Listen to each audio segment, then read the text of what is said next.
안녕하세요. 제 이름은 박서준입니다. 지금 40 중반이 되었지요. 사람들은 가끔 제게 묻습니다. 어떻게 그 모든 시간을 견뎌냈느냐고. 그럴 때면 저는 아무 대답도 하지 못하고 그저 희미하게 웃어 보일 뿐입니다. 제 대답은 너무 길고 너무 아파서 차마 입 밖으로 꺼낼 수가 없기 때문입니다. 만약 신이 제게 인생에서 가장 찬란했던 단 하루를 꼽으라고 한다면 저는 주저없이 그날을 이야기할 겁니다. 그리고 되물을 겁니다. 왜 제게 그토록 눈부신 하루를 허락하신 뒤 제 세상의 모든 빛을 거두어 가셨느냐고 말입니다. 저는 아내 혜윤이를 진심으로 사랑해서 결혼했습니다. 처음 볼 때부터 반짝반짝 빛이 나는 여인이었지요. 우리의 연애 기간은 1년 남짓이었지만 매일 각자 서로의 집에 들어가 헤어지는 게 아쉬워 결혼을 했습니다. 양가 부모님들은 저희 결혼을 축복해 주셨고 저희에게 돈을 보태 주셔서 그동안 저희가 모은 돈으로 작은 아파트도 마련했습니다. 보금자리에서 사랑만 있어도 배가 부른 시절이었습니다. 나 너무 행복해요. 당신 만나려고 이제껏 내가 결혼을 안 했나 봐. 나도 검은 머리 팥불이 되는 것보다 더 오래 행복하게 같이 살자. 사랑해 혜윤아. 아내와 저는 매일 함께 있는 행복을 누렸고 서로가 있음에 감사했습니다. 이보다 더 행복할 수 있을까? 내가 사랑하는 사람과 아이와 함께하는 것보다 더 큰 행복이 있을까 싶어서 저는 아빠 될 준비를 하고 남편으로서 가장으로서 더 열심히 최선을 다해 회사 일을 했지요. 허나 이 행복의 먹구름이 드리워진 것은 뜻밖의 제 첫째 아들 하늘이가 태어나면서 시작되었습니다. 사랑 속에서 태어난 하늘이는 태어날 때부터 다른 아이들과는 조금 달랐습니다. 막 태어났는데도 울지 않았던 아이. 의사는 어려운 의학 용어들을 늘어놓으며 아이가 평생을 누군가의 도움 없이는 살기 힘들 거라고 했습니다.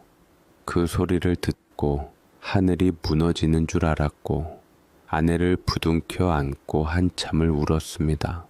아내도 마찬가지 심정이었지요. 행복하려고 결혼했고 사랑 속에서 아이를 낳았는데 건강하지 못하다니 치료를 해도 나아질 수가 없고 5살까지 살 수 있을지도 장담할 수 없다고 했지요. 너무나도 마음이 미어지고 아팠습니다. 다른 집의 이야기인 줄만 알았는데 어떻게 내 자식이 우리 집에 이런 일이. 세상이 무너지는 기분이었지요. 하지만 먼저 정신을 차린 것은 아내였어요. 아이 한번 보고 와요. 그래도 우리 아들이잖아. 그 애가 보고 싶어요. 아내는 저를 설득했고 참아볼 용기가 나지 않았던 저는 하늘이를 보러 갔지요. 너무나도 참 예쁜 아이였습니다. 신기하게도 하늘이의 작은 손을 처음 잡았던 순간 그 모든 절망이 눈 녹듯 사라졌습니다. 저는 기꺼이 이 아이의 아버지로서 책임을 오롯이 감당하기로 작고 따뜻한 온기가 제 손바닥을 통해 심장까지 전해지는 것 같았기에 저는 이 아이를 세상으로부터 지키고자 했습니다. 우리는 아이의 이름을 하늘이라고 지었습니다. 하늘이 주신 선물이라는 뜻에서요. 아이는 저희 품에서 그렇게 자라났습니다. 세상의 눈으로 보면 하늘이는 부족한 아이였을지 모릅니다. 혼자서는 밥을 삼키지도 몸을 뒤집지도 못했으니까요. 하지만 저희 부부에게 하늘이는 세상 그 무엇과도 바꿀 수 없는 기쁨이었습니다. 온리 대신 작은 숨소리로, 환한 웃음 대신 온몸을 가늘게 떠는 것으로 자신의 기쁨을 표현하는 아이. 저희는 그 미세한 신호 하나하나를 사랑하는 법을 배워나갔습니다. 아내는 밤낮 없이 하늘이 곁을 지켰습니다. 아이의 가래를 빼주고 2시간마다 몸을 돌려 눕히고 튜브를 통해 들어가는 미음을 몇 번이고 확인했습니다. 저는 그런 아내와 아이를 위해 더 열심히 일했습니다. 퇴근 후 현관문을 열었을 때 저를 보며 희미하게 웃어주는 아내의 얼굴을 보는 것이 제 삶의 유일한 낙이었습니다. 그리고 하늘이 이후로 둘째와 셋째가 태어났습니다. 다행히 두 아이는 건강한 아이들이었고 저와 아내는 감사했습니다. 두 아이는 고맙게도 몸이 불편한 형을 조금도 이상하게 생각하지 않았습니다. 오히려 자기들보다 더 챙겨야 할 존재로 여기는 듯 했습니다. 거실에 나란히 누워 하늘이의 작은 손을 조물락거리며 형의 품에 안기고 뽀뽀해주는 것을 보고는 이만하면 됐다고, 이보다 더 큰 행복은 없을 거라고 생각하곤 했습니다. 허나 문제의 그날은 하늘이의 5번째 생일이었습니다. 특별할 것 없는 날이었지만 저희에겐 기적과도 같은 날이었죠. 의사는 아이가 5살을 넘기기 어려울 수도 있다고 했었거든요. 아내는 아침부터 정성껏 미역국을 끓이고 아이들이 먹을 수 있는 부드러운 케이크를 준비했습니다. 저는 회사에 반차를 내고 일찍 집으로 돌아왔습니다. 휠체어에 앉은 하늘이 앞에 작은 케이크를 놓고 온 가족이 둘러앉아 생일 축하 노래를 불렀습니다. 목청껏 노래를 부르는 두 아이의 목소리, 그런 아이들을 보며 환하게 웃는 아내, 그리고 그 모든 소란 속에서 평온한 얼굴로 잠이 든 하늘이. 저는 그 순간을 사진처럼 찍어 제 마음 가장 깊은 곳에 담아두었습니다. 영원히 꺼내볼 수 있도록요. 그날 밤이었습니다. 아이들을 모두 재우고 아내와 함께 거실을 정리하고 있었죠. 설거지를 하던 아내가 갑자기 하는 짧은 소리를 내며 싱크대에 이마를 기댔습니다. 제가 놀라서 다가가자 아내는 아무것도 아니라며 손을 저었습니다. 여보, 괜찮아? 얼굴이 하얘. 괜찮아요. 그냥 잠깐 어지러워서 오늘 좀 무리했나 봐요. 정말 괜찮은 거야? 안색이 안 좋아 보이는데 병원 같이 다녀올까? 애들만 두고 어떻게 다녀와요. 나 정말 괜찮으니까 걱정 마요. 당신은 들어가서 애들이랑 놀아줘요. 난 설거지 마무리할 테니까. 아내는 그렇게 말하며 웃어 보였습니다. 하지만 저는 봤습니다. 아내가 고개를 들기 전 싱크대 위로 툭 하고 떨어지던 붉은 핏방울을요. 코피였습니다. 뭔가 느낌이 쎄하며 심상찮았지요. 여보, 아무래도 병원 가봐야 할 것 같아. 코피라니. 그냥 피곤해서 그런 거라니깐요. 얼른 들어가서 쉬어요. 제가 왜 그러냐고 채근하자 아내는 그저 피곤해서 그런 거라며 얼른 들어가서 쉬라며 제 등을 떠밀었습니다. 저는 그 말을 바보처럼 믿었습니다. 아내는 늘 저보다 강한 사람이었으니까요. 지난 5년간 단 한 번도 아프다는 소리, 힘들다는 소리를 한 적이 없던 사람이었으니까요. 그래서 그저 며칠 잠을 설친 탓이려니 대수롭지 않게 넘기고 말았습니다. 그것이 우리 가족에게 닥쳐올 거대한 불행의 아주 작은 신호였다는 것을 말이지요. 하늘이의 생일이 지나고 며칠 동안은 모든 것이 평소와 같았습니다. 아내는 여전히 새벽같이 일어나 아이들을 챙겼고 저는 그런 아내가 차려준 아침밥을 먹고 출근했습니다. 아내가 흘렸던 코피는 마치 없었던 일처럼 우리 대화에서 사라졌습니다. 아니, 어쩌면 제가 애써 외면했는지도 모릅니다. 매일매일이 버거운 현실 속에서 또 다른 걱정거리를 마주할 용기가 제게는 없었으니까요. 그저 아내가 괜찮다고 하니 괜찮을 거라고 믿고 싶었던 겁니다. 그날 아침도 여느 때와 다르지 않았습니다. 출근 준비를 하며 넥타이를 매고 있는데 아내가 현관까지 따라 나와 제 옷깃을 매만져 주었습니다. 그날도 유난히 아내의 얼굴이 창백해 보였습니다. 오늘도 얼굴이 안 좋아 보이네. 그러지 말고 오늘은 병원 꼭 가봐. 걱정된다. 아내는 피식 웃으며 제 볼을 꼬집었습니다. 괜찮다니깐요. 어젯밤에 하늘이가 보채서 잠을 좀 설쳤더니 그래요. 걱정 말고 다녀와요. 저는 그런 아내의 마음에 또 한 번 안심하며 현관문을 나섰습니다. 엘리베이터 문이 닫히기 직전까지 손을 흔들어 주던 아내의 모습, 그것이 제가 본 온전한 아내의 마지막 모습이 될 줄은 꿈에도 몰랐습니다. 회사에 도착해서 막 컴퓨터를 켰을 때였습니다. 주머니 속 휴대폰이 요란하게 울렸습니다. 화면에 뜬 것은 낯선 번호였습니다. 보통은 받지 않고 끊어버리지만 그날은 이상하게 무언가에 이끌린 듯 통화 버튼을 눌렀습니다. 수화기 너머로 들려온 것은 다급한 남자의 목소리였습니다. 박서준 씨 휴대폰 맞습니까? 여기는 119 구급대입니다. 아내 설혜운 씨가 길에서 쓰러져 병원에 있습니다. 네? 그 말을 듣는 순간 심장이 바닥으로 쿵 하고 떨어지는 것 같았습니다. 머릿속이 하얗게 변하면서 아무 생각도 나지 않았습니다. 그 뒤의 기억은 필름이 끊긴 것처럼 군데군데 비어 있습니다.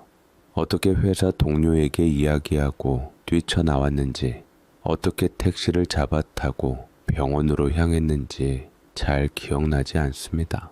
다만 택시 창밖으로 빠르게 스쳐 지나가는 풍경을 보며 제발 아무 일도 아니기를, 그저 아내가 잠시 빈혈로 쓰러진 것이기를 간절히 기도했던 것만은 생생합니다. 아침에 봤던 아내의 창백한 얼굴이 자꾸만 눈앞에 어른거렸습니다. 왜 그때 아내의 손을 한 번 더 잡아주지 못했을까? 왜 괜찮다는 말을 곧이곧대로 믿어버렸을까? 후회가 파도처럼 밀려왔습니다.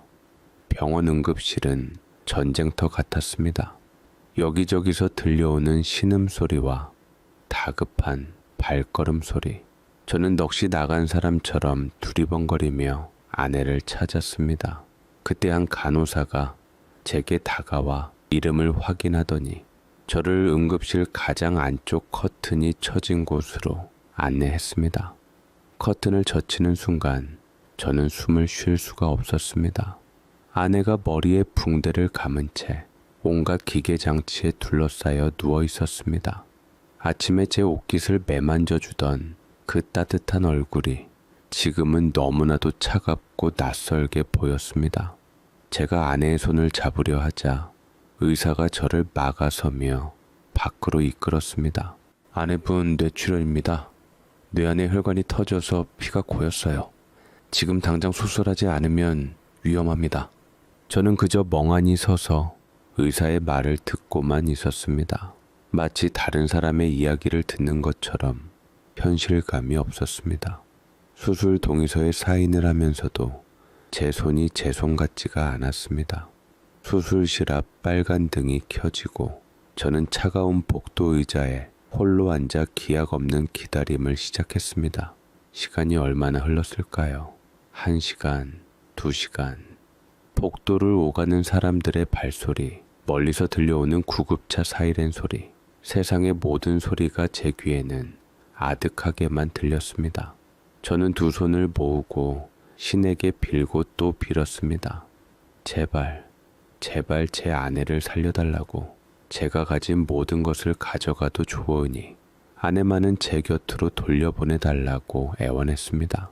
몇 시간이 지났을까? 수술실 문이 열리고 의사가 나왔습니다. 저는 벌떡 일어나 의사에게 달려갔습니다. 의사는 지친 얼굴로 마스크를 내리며 입을 열었습니다. 최선은 다했습니다만 출혈이 너무 심해서 마음의 준비를 하셔야 할 것 같습니다. 마음의 준비라뇨? 저희 아내가 죽기라도 한다는 겁니까? 장담할 수가 없습니다. 그 말을 듣는 순간 제 세상의 모든 소리가 멈췄습니다. 다리에 힘이 풀리면서 그대로 복도 바닥에 주저앉고 말았습니다. 불과 몇 시간 전까지만 해도 제게 웃으며 다녀오라고 손 흔들어 주던 사람이었습니다. 그런 사람을 두고 제가 어떻게 마음의 준비를 할 수 있단 말입니까? 저는 아무 소리도 내지 못하고 그저 텅 빈 복도에 주저앉아 가슴만 내리치며 펑펑 눈물을 흘렸지요. 누군가 제 어깨를 흔들어 깨웠을 때 저는 제가 병원 복도에 있다는 사실조차 잠시 잊고 있었습니다. 정신을 차리고 보니 아내는 중환자실로 옮겨져 있었습니다. 하루 2번 정해진 시간에만 면회가 허락되는 곳. 유리창 너머로 보이는 아내는 마치 다른 사람 같았습니다. 머리는 반쯤 깎여 있었고 입에는 인공호흡기가, 팔에는 셀 수 없이 많은 주사 바늘이 꽂혀 있었습니다. 제가 아는 아내의 모습은 어디에도 없었습니다. 그저 숨만 겨우 붙어 있는 낯선 몸뚱어리만이 침대 위에 누워 있을 뿐이었습니다. 그날부터 저의 하루는 2개로 나뉘었습니다. 낮에는 회사에 나가 멍하니 앉아 있다가 밤에는 병원 중환자실 앞 작은 의자에서 뜬 눈으로 밤을 새웠습니다. 집에 있는 아이들은 처가에 잠시 맡겨두었습니다. 아이들에게는 엄마가 잠시 아파서 병원에 입원했다고만 말했습니다. 전화를 걸면 둘째는 엄마 언제 와? 하고 묻다가 이내 제풀에 지쳐 잠이 들었고, 저는 아무 대답도 해주지 못한 채 끊어진 전화만 붙들고 있어야 했습니다. 하지만 기적처럼 아내는 일주일 만에 의식을 찾았습니다. 하지만 그 기적은 절반의 기적이었습니다. 아내는 눈을 떴지만 말을 하지도 몸을 움직이지도 못했습니다. 그저 허공을 향해 멍하니 눈만 깜빡일 뿐이었습니다. 뇌손상이 심해 신체 마비가 왔고 인지 능력도 장담할 수 없습니다. 그래도 살아있으니 됐습니다. 어쨌든 살아있으니까요. 그렇게 저는 희망을 버리지 않았습니다. 사람만 돌아와 준다면, 제가 옆에서 열심히 간호하면 언젠가는 예전처럼 웃으며 제 이름을 불러줄 날이 올 거라고 굳게 믿었습니다. 하지만 현실은 제 믿음보다 훨씬 더 차가웠습니다. 아내가 일반 병실로 옮겨지자마자 저는 제가 감당해야 할 것들의 무게를 실감하기 시작했습니다. 하루가 다르게 쌓여가는 병원비 고지서, 그리고 집에서 엄마만 기다리는 새아이. 특히 하늘이는 엄마의 손길이 없으면 단 하루도 버티기 힘든 아이였습니다. 처가에서도 언제까지고 새아이를 모두 돌봐줄 수는 없는 노릇이었습니다. 그래도 의지할 수 있는 곳이라서 처가뿐이라 저는 도와주십사 울면서 부탁을 했지요. 장모님은 저를 원망하시며 말씀하시더라고요. 하늘이 아프게 태어났으면 그냥 그거 하나 감당하고 살지. 왜 애를 2씩이나 더 낳게 해서 우리 딸을 저렇게 만들어? 이게 다 자네 때문일세. 죄송합니다, 장모님. 죄송합니다. 다 제 잘못이에요. 나도 하루하루 몸이 안 좋아서 힘드네. 자네 어머니한테 시골에서 올라와 봐달라고 해.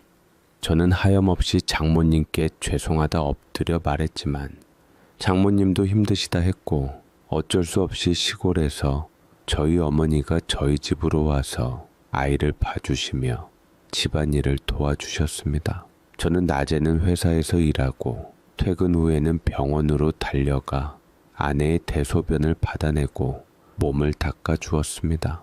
그리고 밤늦게 집에 돌아와서는 하늘이의 기저귀를 갈고 튜브로 미음을 넣어 주었습니다. 잠은 하루에 2-3시간 자면 많이 자는 편이었습니다. 몸이 부서져라 뛰어다녔지만 저는 아내에게도 아이들에게도 좋은 남편, 좋은 아빠가 되어주지 못했습니다. 아내의 욕창은 점점 심해졌고 하늘이는 엄마가 없어서인지 밤새 칭얼거렸습니다. 어머니도 2손 2발 다 들며 못하겠다 하셨지요. 며느리를 요양병원이든 어디든 보내야지. 나도 너도 이러다 쓰러진다. 살아있는 사람은 살아야 하지 않겠니? 결국 저는 선택을 해야만 했습니다. 제가 가진 몸은 하나뿐인데 제가 지켜야 할 사람은 둘이었습니다. 둘 다를 온전히 지킬 수 없다면 최소한 둘 다 살아남게는 해야 했습니다. 며칠 밤낮을 고민한 끝에 저는 제 인생에서 가장 아픈 결정을 내렸습니다.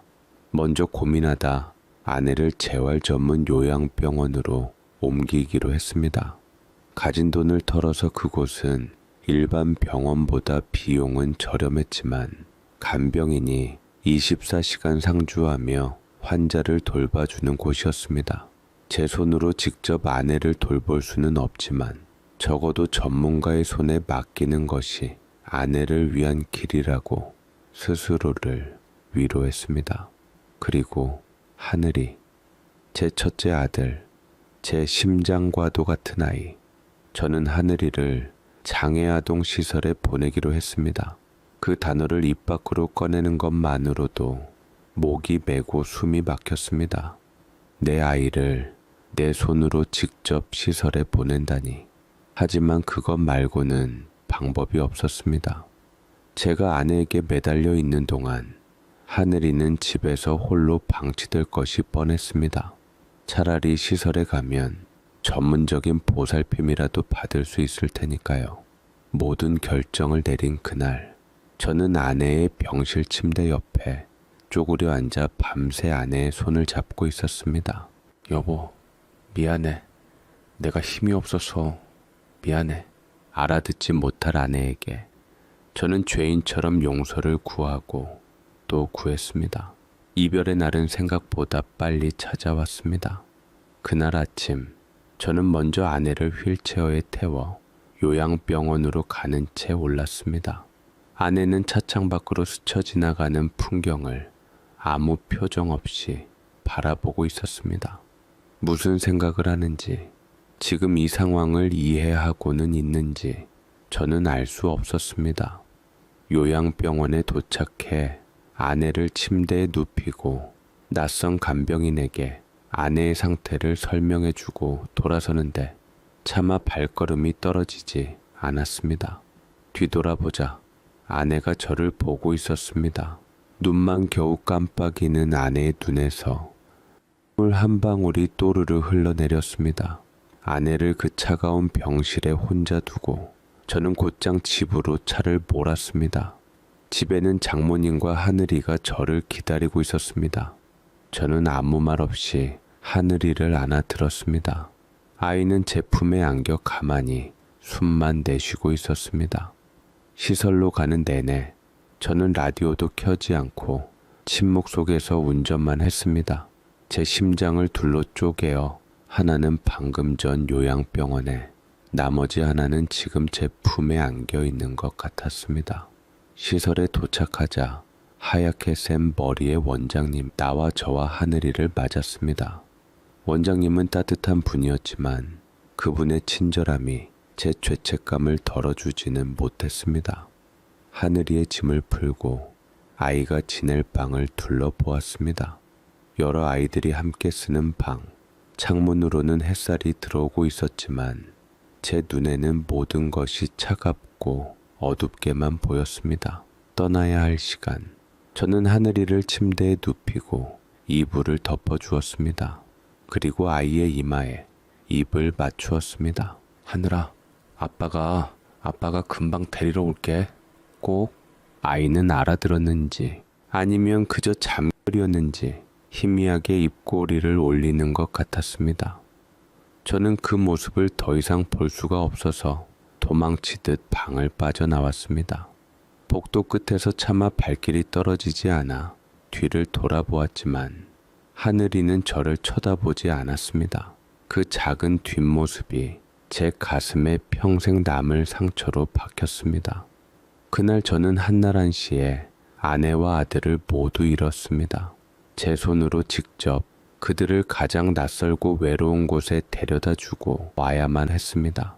집으로 돌아오는 빈 차 안에서 저는 목 놓아 울었습니다. 소리를 내어 운 것이 그때가 처음이었습니다. 아내와 하늘이가 떠난 집은 더 이상 집이 아니었습니다. 그저 잠만 자는 빈 공간일 뿐이었죠. 현관문을 열고 들어설 때마다 저를 반겨주던 아내의 목소리도, 거실 한편에 늘 누워있던 하늘이의 온기도, 사라진 집은 낯설고 추웠습니다.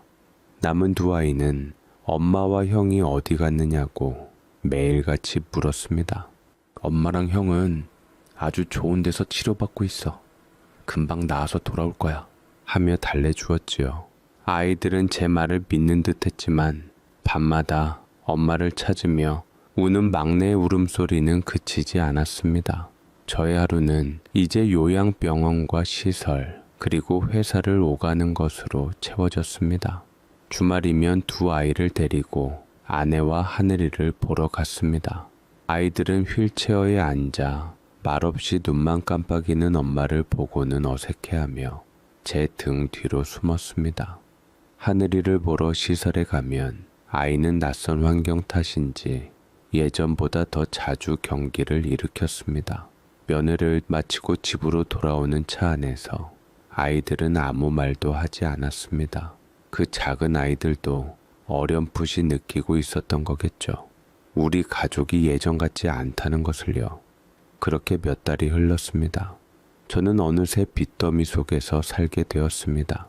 아내의 요양병원비와 하늘이의 시설비, 그리고 남은 두 아이와 저의 생활비까지 제 월급만으로는 도저히 감당할 수 없는 금액이 매달 빠져나갔습니다. 처음에는 퇴직금을 중간 정산해서 메웠고 그 다음엔 보험을 해약했습니다. 양가 부모님들이 도와주기는 했지만 그것도 잠시뿐이었습니다. 밑 빠진 독에 물을 붓는 것과 같았죠. 어느 날 저녁, 저는 식탁에 앉아 수북이 쌓인 고지서들을 보고 있었습니다. 병원비, 시설비, 아파트 관리비, 대출이자, 숨이 턱 막혔습니다. 이대로 가다가는 길거리에 나은 것은 시간 문제였습니다. 저는 밤새 잠을 이루지 못하고 고민했습니다. 그리고 다음 날 아침 저는 부동산에 전화를 걸었습니다.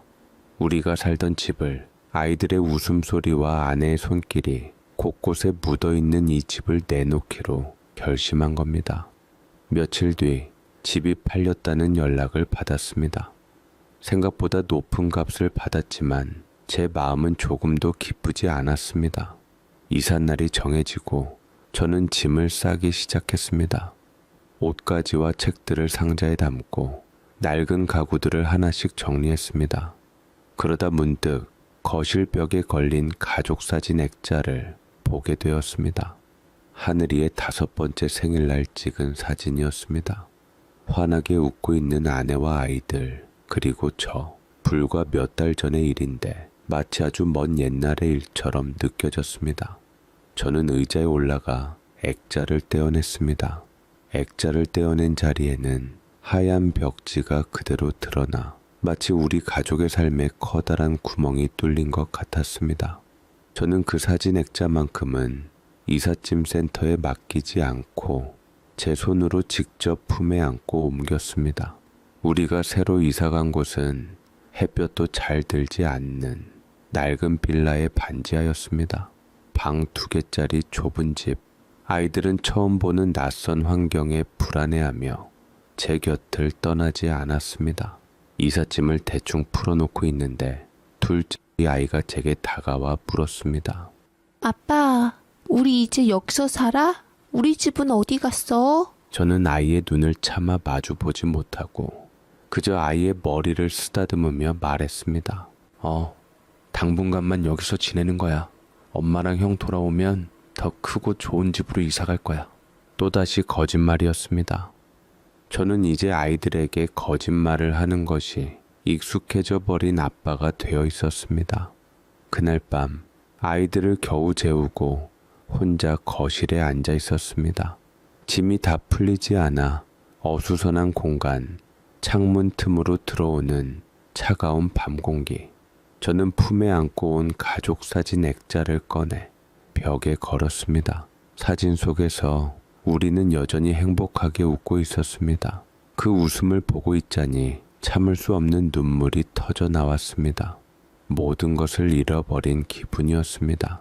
아내, 아들, 그리고 우리가 함께 쌓아 올렸던 시간들까지도요. 반지하 빌라에서의 생활은 생각보다 더 고단했습니다. 집을 판 돈으로 급한 빚을 막고 나니 수중에는 얼마 남지 않았습니다. 그 돈마저도 매달 나가는 병원비와 시설비로 야금야금 사라져갔습니다. 저는 낮에는 회사에서 일하고 밤에는 아이들을 재운 뒤 몰래 대리운전을 나갔습니다. 하루에 서너 시간 쪽잠을 자며 버텼지만 상황은 조금도 나아지지 않았습니다. 오히려 제 몸이 먼저 망가져 가는 것을 느꼈습니다. 운전대를 잡은 채 깜빡 잠이 들 뻔한 적이 몇 번이나 있었습니다. 그러던 어느 날 회사에서 동료 하나가 저를 조용히 불렀습니다. 그는 제 어깨를 두드리며 안타까운 얼굴로 조심스레 말해주더라고요. TV 프로그램을 나가보는 게 좋을 것 같아. 자존심 다 치우고 이러다가 자네 아내랑 아이들이랑 어쩌려고 그래? 어려운 이웃을 돕는 모금 방송이었습니다. 처음에는 듣는 둥 마는 둥 했습니다. 제 가난과 불행을 온 세상에 드러내고 동정을 구하고 싶지는 않았습니다. 그것만큼은 제가 지키고 싶은 마지막 자존심이었습니다. 하지만 그날 저녁 퇴근길에 들른 마트에서 저는 그 자존심을 내려놓아야만 했습니다. 막내 아이가 먹고 싶다던 과자 하나를 들었다가 가격표를 보고는 차마 계산대에 가져가지 못하고 몰래 내려놓아야 했을 때 아빠로서 아이에게 과자 하나 마음 편히 사주지 못하는 제 자신이 너무나도 한심하고 비참했습니다. 집으로 돌아오는 길, 저는 결국 방송국에 전화를 걸었습니다. 떨리는 목소리로 제 이야기를 털어놓자 며칠 뒤 작가라며 자신을 소개한 사람에게서 연락이 왔습니다. 촬영 날 방송국 사람들이 우리 집으로 찾아왔습니다. 좁고 어두운 반지하 집이 카메라와 조명 장비로 가득 찼습니다. 작가는 제게 아이들과 함께 자연스럽게 놀아주는 모습을 보여달라고 했습니다. 저는 어색하게 아이들을 끌어안고 장난감을 흔들어 보였지만 등 뒤에 있는 카메라가 저를 계속해서 의식하게 만들었습니다. 인터뷰가 시작되었습니다. 작가는 제게 아내와 하늘이에 대해 물었습니다. 저는 준비된 대본처럼 아내와 얼마나 행복했는지, 하늘이가 얼마나 사랑스러운 아이였는지, 그리고 지금 우리가 얼마나 힘든 상황에 부닥쳐 있는지를 담담하게 이야기했습니다. 이야기를 하는 내내 저는 이것이 진짜 내 이야기인지 아니면 시청자들의 눈물을 자아내기 위해 만들어진 슬픈 이야기인지 헷갈리기 시작했습니다. 마지막으로 시청자분들께 하고 싶으신 말이 있으신가요? 작가의 마지막 질문에 저는 잠시 말을 잇지 못했습니다. 무슨 말을 해야 할까요? 도와달라고, 제발 우리 가족을 살려달라고 애원해야 할까요? 저는 카메라 렌즈를 똑바로 바라보았습니다. 그 까만 렌즈 너머에 있을 수많은 사람들을 상상했습니다. 그리고 아주 잠시 제 눈에 눈물이 고였습니다. 하지만 저는 울지 않았습니다. 대신 억지로 입꼬리를 끌어올려 희미하게 웃어 보였습니다.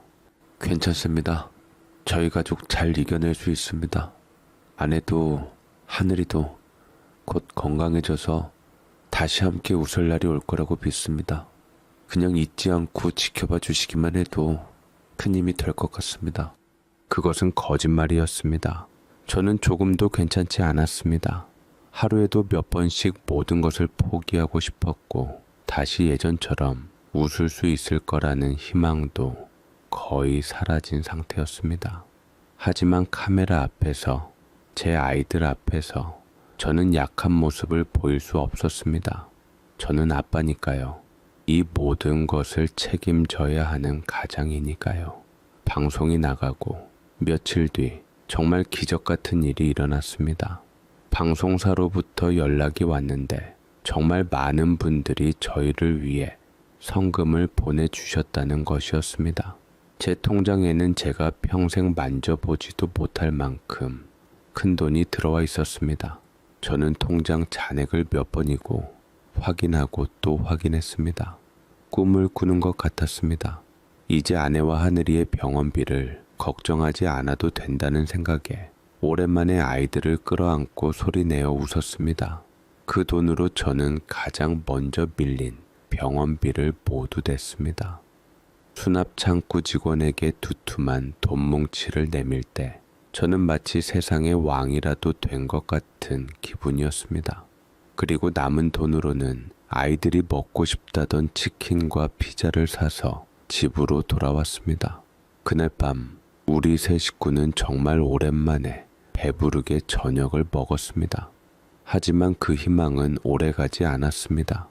성금은 분명 큰 돈이었지만 아내와 하늘이의 치료는 끝이 보이지 않는 긴 싸움이었습니다. 매달 청구되는 병원비와 시설비는 여전히 버거웠고 성금은 조금씩 줄어들기 시작했습니다. 저는 다시 대리운전을 시작해야만 했습니다. 어느 날 밤 병원비를 수납하고 받은 영수증을 들고 병원 복도에 서 있었습니다. 잠시나마 모든 것이 해결되었다고 믿었던 제가 얼마나 어리석었는지 깨달았습니다. 사람들의 동정으로 얻은 돈은 그저 이 지옥 같은 시간을 조금 더 연장시켜 줄 뿐 근본적인 해결책이 될 수는 없었습니다. 아니, 어쩌면 이전보다 더 힘들어졌는지도 모릅니다. 한번 희망을 맛보았기 때문에 다시 마주한 절망은 더 쓰고 아팠습니다. 밤마다 대리운전을 하며 버텼지만 제 몸과 마음은 하루가 다르게 지쳐갔습니다. 아이들은 점점 말수가 줄어들었고 저는 아이들의 얼굴을 제대로 쳐다볼 용기조차 나지 않았습니다. 그러다 문득 이런 생각이 들었습니다. 나라에서 지원해주는 제도는 없을까? 이렇게 힘든 상황에 부닥친 사람들을 위해 국가가 무언가 해주지 않을까? 지푸라기라도 잡는 심정으로 저는 휴가를 내고 구청으로 향했습니다. 사회복지과 창구에 앉아 제 사정을 구구절절 설명했습니다. 아내가 쓰러졌고 큰아이는 장애가 있으며 어린 두 아이를 혼자 키우고 있다고. 제 이야기를 듣던 젊은 사회복지사는 진심으로 안타까워하며 여러 서류 뭉치를 꺼내 보여주었습니다. 죄송하지만 국가 지원을 받긴 어려울 것 같습니다. 결과는 절망적이었습니다. 제가 받을 수 있는 지원은 거의 없었습니다.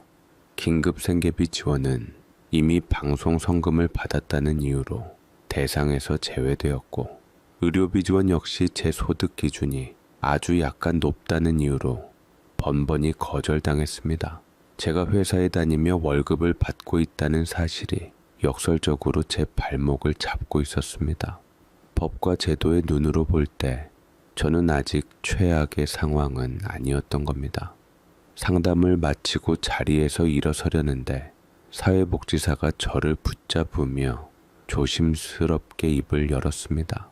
선생님, 이건 그냥 제가 개인적으로 드리는 말씀인데요. 그는 주변을 한번 둘러보더니 목소리를 낮추어 말했습니다. 만약에 사모님께서 법적으로 혼자가 되신다면 상황이 많이 달라질 수 있습니다. 저는 그 말의 의미를 바로 이해하지 못했습니다. 제가 멍하니 그를 쳐다보자 그는 더 알아듣기 쉽게 설명해 주었습니다. 만약 선생님이 사모님과 이혼해서 아내분이 서류상으로 1인 가구가 된다면, 그렇게 되면 아내분은 소득과 재산이 전혀 없는 상태가 되기 때문에 기초생활수급자로 지정될 수 있습니다. 그렇게만 되면 매달 생계비가 나오고 무엇보다 가장 큰 부담이었던 병원비를 의료급여 일종 혜택으로 거의 전액 지원받을 수 있어요. 그 말을 듣는 순간 저는 머리를 한 대 세게 얻어맞은 것 같았습니다. 온몸에 피가 거꾸로 솟는 기분이었습니다. 제가 자리를 박차고 일어나자 사회복지사는 당황하며 제게 변명하듯 말했습니다. 저 선생님, 오해는 마십시오. 그냥 이런 방법도 있다는 걸 알려드리는 것 뿐입니다. 실제로 이렇게 해서 혜택을 받으시는 분들이 더러 계십니다. 저는 아무 대답도 하지 않고 구청을 빠져나왔습니다. 분노로 온몸이 부들부들 떨렸습니다. 어떻게 그런 말을 할 수가 있단 말인가. 아내를 버리라니. 병상에 누워 꼼짝도 못하는 아내를 법적으로 남남이 되라고. 그것은 사람이 할 짓이 아니라고 생각했습니다. 그것은 제 아내와 아이들, 그리고 제 자신에 대한 배신이었습니다. 그날 밤 저는 잠든 두 아이의 얼굴을 보며 밤새 술을 마셨습니다. 잊어버리려고 했습니다. 낮에 들었던 그 끔찍한 말을 머릿속에서 지워버리려고 했습니다. 하지만 그 말은 독처럼 제 머릿속을 끈질기게 파고들었습니다.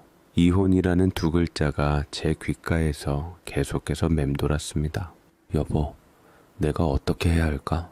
어떻게 해야지 당신과 애들을 지킬 수 있을까? 술에 취해 비틀거리며 벽에 걸린 가족 사진을 보았습니다. 사진 속에서 행복하게 웃고 있는 아내. 제가 그 웃음을 지켜주겠다고 평생을 함께하겠다고 맹세했었는데, 그런데 이제 와서 제가 어떻게. 하지만 술 기운 속에서도 현실은 너무나도 또렷했습니다. 이대로 가다가는 정말 모든 것을 잃을지도 모릅니다. 아내의 치료는 중단될 것이고 아이들은 제대로 먹지도 입지도 못하게 될 겁니다. 저 역시 과로로 쓰러져 버릴지도 모릅니다. 그렇게 되면 우리 가족은 정말로 끝입니다. 그때 사회복지사의 말이 다시 떠올랐습니다.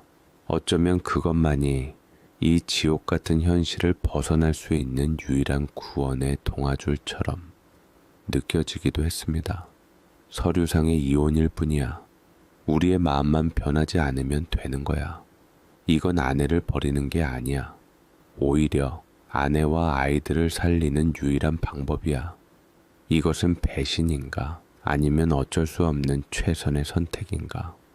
저는 그 질문에 대한 답을 찾지 못한 채 텅 빈 소주병을 앞에 두고 밤을 새웠습니다. 동이 터 올 무렵 저는 비틀거리며 자리에서 일어났습니다.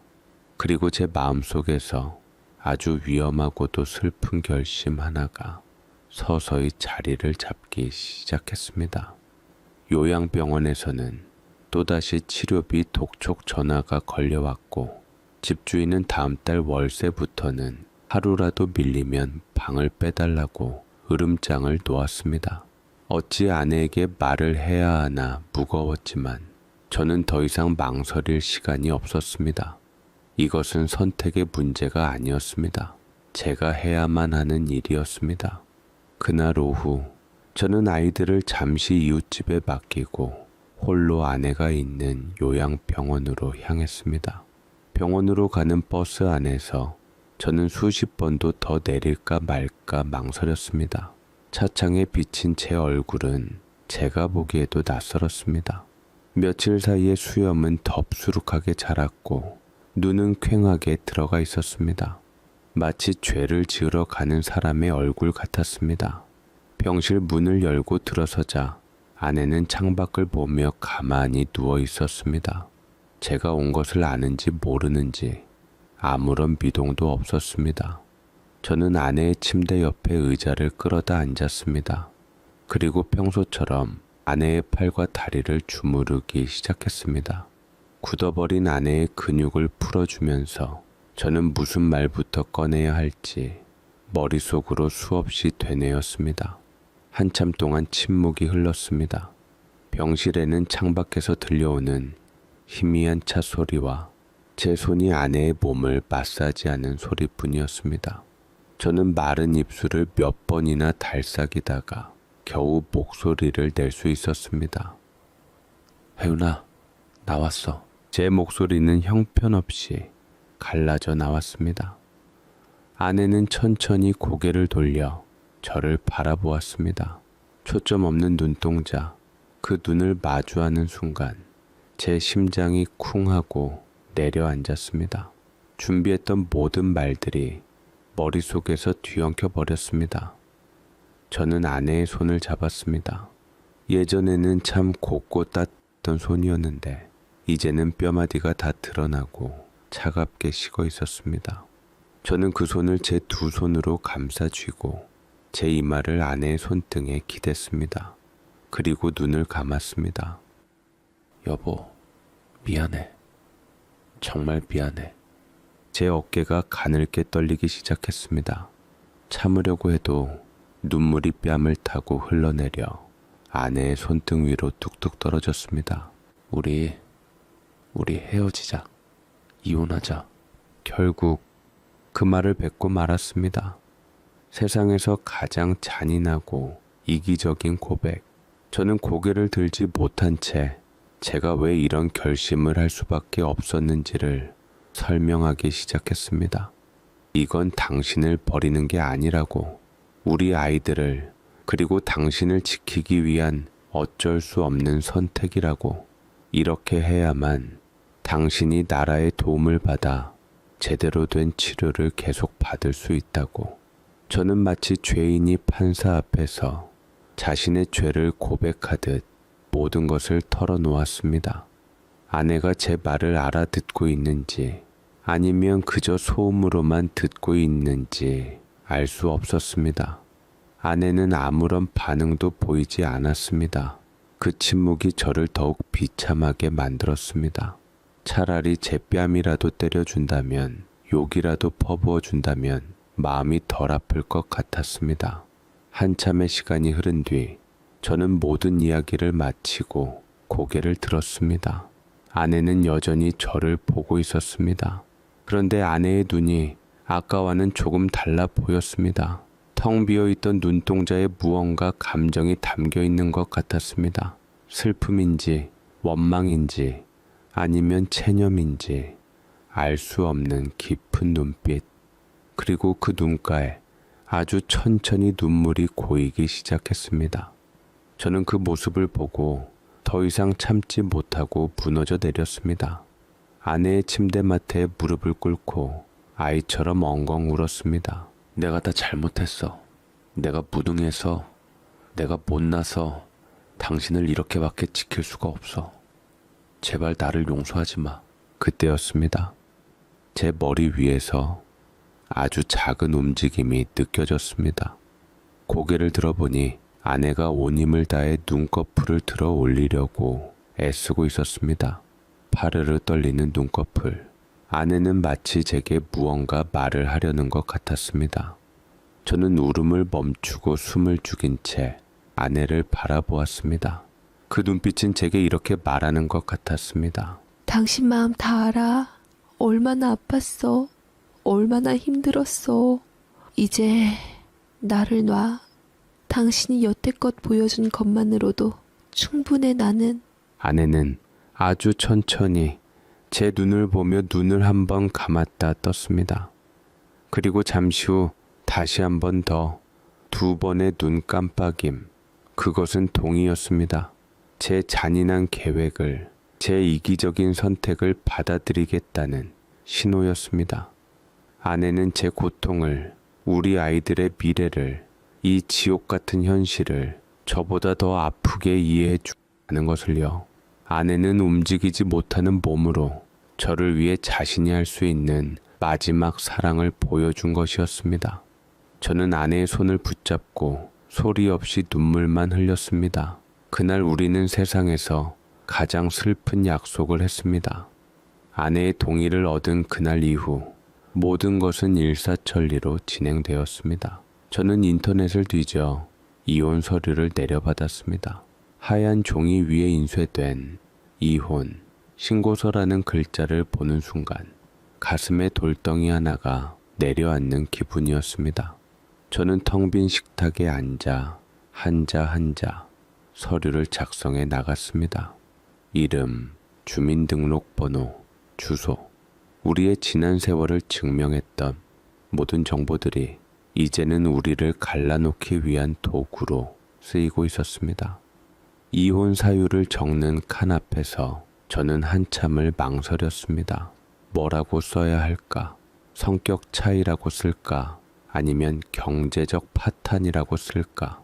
그 어떤 단어도 우리의 상황을 설명할 수는 없었습니다. 한참을 고민하던 저는 결국 그 칸에 기타라고 적고는 괄호 안에 이렇게 썼습니다. 장기간의 별거로 인한 관계 소원, 거짓말이었습니다. 우리는 단 하루도 마음으로 헤어져 본 적이 없었으니까요.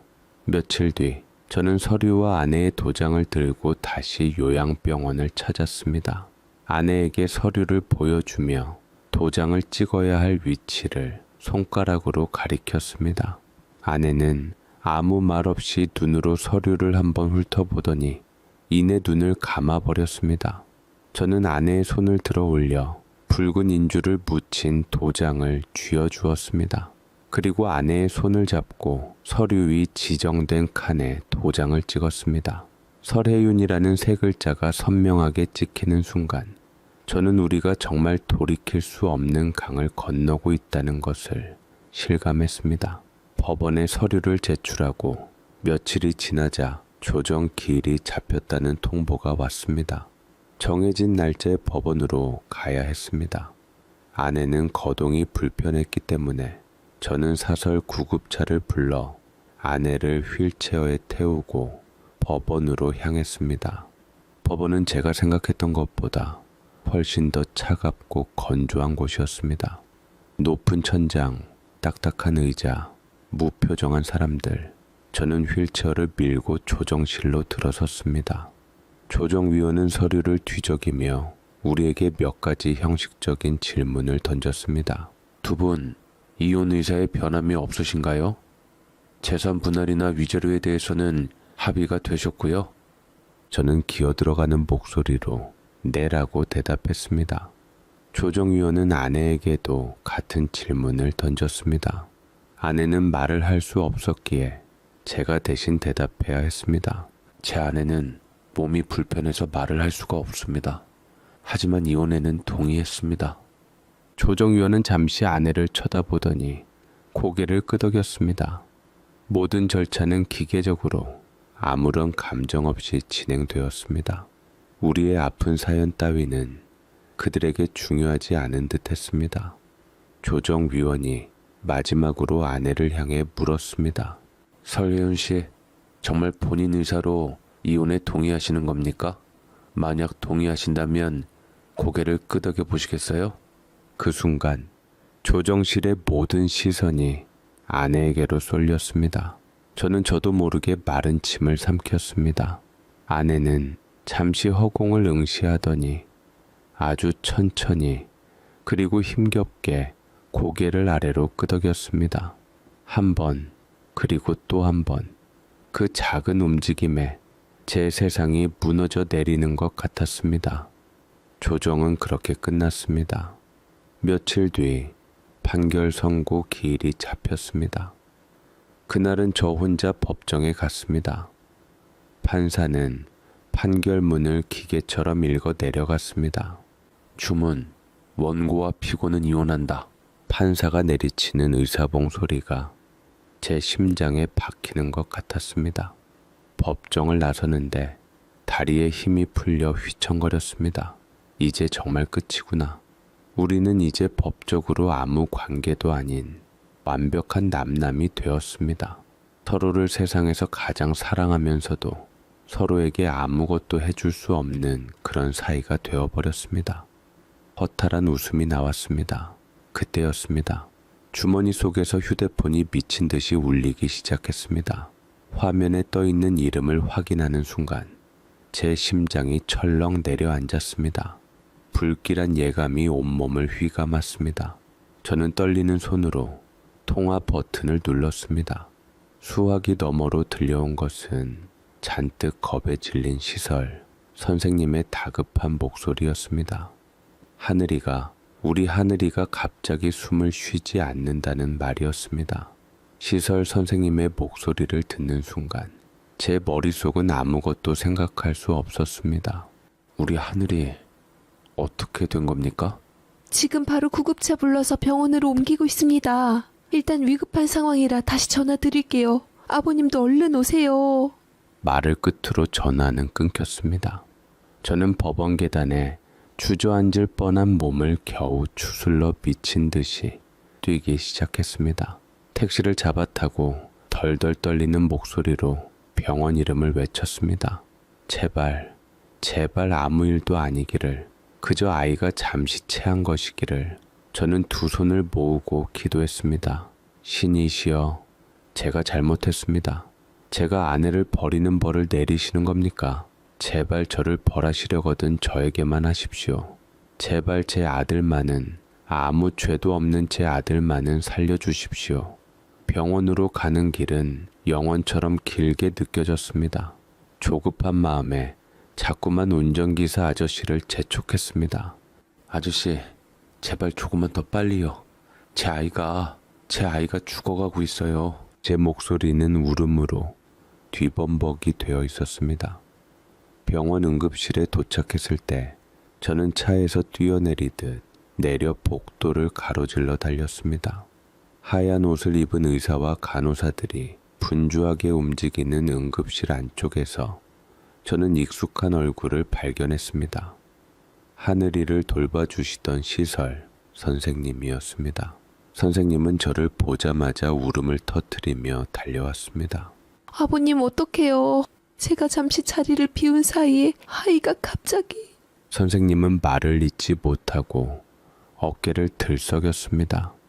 저는 그 사람을 지나쳐 곧장 응급침대로 달려갔습니다. 그리고 그곳에서 저는 제 인생에서 가장 끔찍한 장면을 마주해야만 했습니다. 하늘이가 제 아들이 하얀 시트에 덮인 채 누워 있었습니다. 너무나도 평온한 얼굴, 마치 깊은 잠에 빠진 것 같았습니다. 하지만 아이의 가슴은 더 이상 오르내리지 않았고 핏기 하나 없는 입술은 굳게 닫혀 있었습니다. 옆에 서 있던 의사가 제 어깨에 손을 얹으며 낮은 목소리로 말했습니다. 유감입니다. 저희가 도착했을 땐 이미 심장이 멎은 상태였습니다. 저는 아무 말도 할 수 없었습니다. 그저 멍하니 제 아들의 얼굴만 내려다 보았습니다. 믿을 수가 없었습니다. 아니, 믿고 싶지 않았습니다. 제가 아이의 차가운 뺨에 손을 대자 그제야 뜨거운 눈물이 제 뺨을 타고 흘러내렸습니다. 하늘아, 아들, 아빠 왔어. 눈 좀 떠봐. 아빠 목소리 들리지? 저는 아이의 작은 몸을 흔들며 애원했습니다. 제발 장난이라고 말해달라고, 어서 일어나서 아빠를 보라고 소리쳤습니다. 하지만 하늘이는 아무런 대답도 하지 않았습니다. 아이의 몸은 점점 더 차갑게 식어갈 뿐이었습니다. 그때 제 손에 들려있던 서류 봉투가 바닥으로 툭 떨어졌습니다. 오늘 법원에서 받아온 이혼 판결문이었습니다. 저는 바닥에 떨어진 그 하얀 봉투를 내려다 보았습니다. 제가 가족을 지키기 위해, 아내와 아이들을 살리기 위해 이 모든 짓을 했다고 스스로를 위로했었는데 나는 왜 아들을 잃어야만 했을까요? 제가 아내와 헤어지는 고통을 감내하던 바로 그 시각에 제 아들은 낯선 시설 침대 위에서 혼자서 마지막 숨을 몰아쉬고 있었을 겁니다. 어린아이가 얼마나 무서웠을까? 두려운 죽음의 문턱에서 아빠를, 엄마를 얼마나 애타게 찾았을까요? 그 작은 몸으로 얼마나 무섭고 외로웠을까요? 저는 그 자리에 무릎을 꿇고 짐승처럼 울부짖었습니다. 가슴을 주먹으로 몇 번이고 내리쳤습니다. 모든 것이 제 탓이었습니다. 제가 아들을 죽인 것이었습니다. 제가 조금만 더 아이 곁에 있어 주었더라면, 제가 그깟 돈 때문에 아이를 시설에 보내지만 않았더라면 후회와 죄책감이 파도처럼 저를 덮쳤습니다. 모든 것을 지키려다 결국 아무것도 지키지 못했습니다. 저는 아내를 잃었고 이제 아들마저 잃었습니다. 신은 제게서 모든 것을 앗아갔습니다. 제가 가족을 지키기 위해 모든 것을 버렸다고 생각했던 바로 그날, 신은 제게 가장 잔인한 방법으로 비웃고 있었습니다. 응급실 바닥에 주저앉아 저는 싸늘하게 식어버린 아들의 이름을 부르고 또 불렀습니다. 하늘아, 우리 아들, 아빠가 미안해. 하지만 제 약속은, 제 사죄는 더 이상 하늘에게 닿을 수 없었습니다. 그날 저는 제 세상의 마지막 빛이 꺼지는 것을 보았습니다. 하늘이의 장례는 아주 조용히 치러졌습니다. 찾아오는 사람도, 위로를 건네는 사람도 거의 없었습니다. 저는 텅 빈 장례식장에서 아이의 작은 영정 사진만 멍하니 바라보았습니다. 사진 속에서 하늘이는 희미하게 웃고 있었습니다. 마치 괜찮다고, 아빠 탓이 아니라고 말해주는 것 같아서 저는 더 가슴이 미어졌습니다. 가장 힘든 일은 이 소식을 아내에게 전하는 것이었습니다. 하늘이를 떠나보내고 며칠 뒤 저는 차마 떨어지지 않는 발걸음을 옮겨 요양병원으로 향했습니다. 병실 문을 열고 들어서자 아내는 여느 때처럼 창밖을 보고 있었습니다. 제가 온 것을 보고는 천천히 고개를 돌렸습니다. 그 눈빛이 제게 묻고 있는 것 같았습니다. 왜 이렇게 오랜만이야? 무슨 일 있었어? 저는 아내의 침대 옆에 주저앉아 차마 아내의 얼굴을 보지 못하고 바닥만 내려다 보았습니다. 그리고 아주 힘겹게 입을 열었습니다. 혜윤아, 우리 하늘이가 좋은 곳으로 갔어. 제 목소리는 물에 젖은 솜처럼 무겁고 축축했습니다. 아내는 아무런 반응이 없었습니다. 저는 고개를 들어 아내를 보았습니다. 아내는 그저 눈만 깜빡이고 있었습니다.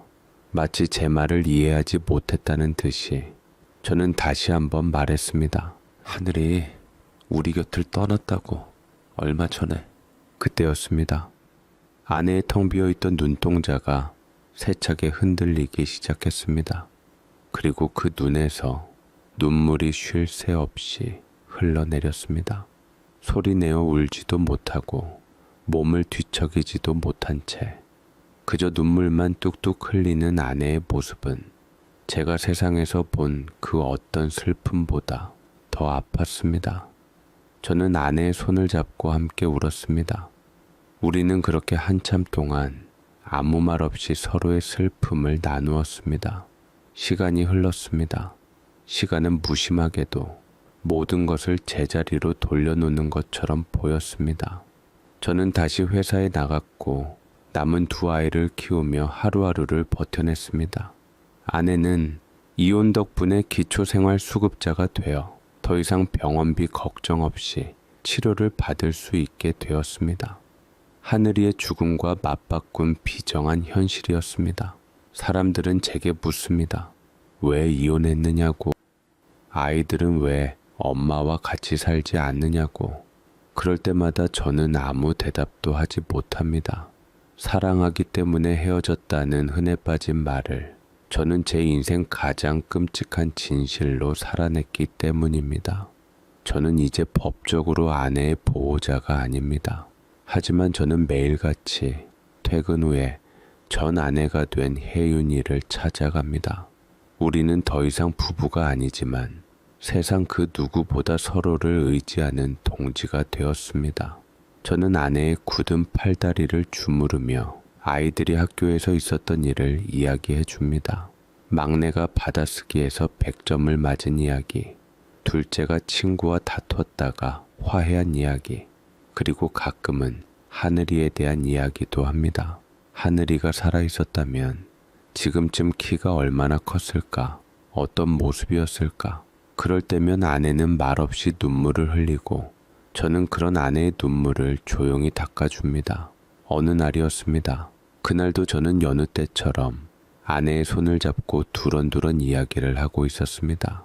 그런데 제 손 안에서 아주 미세한 움직임이 느껴졌습니다. 너무나도 희미해서 처음에는 제가 잘못 느낀 줄 알았습니다. 저는 숨을 죽이고 아내의 손에 모든 신경을 집중했습니다.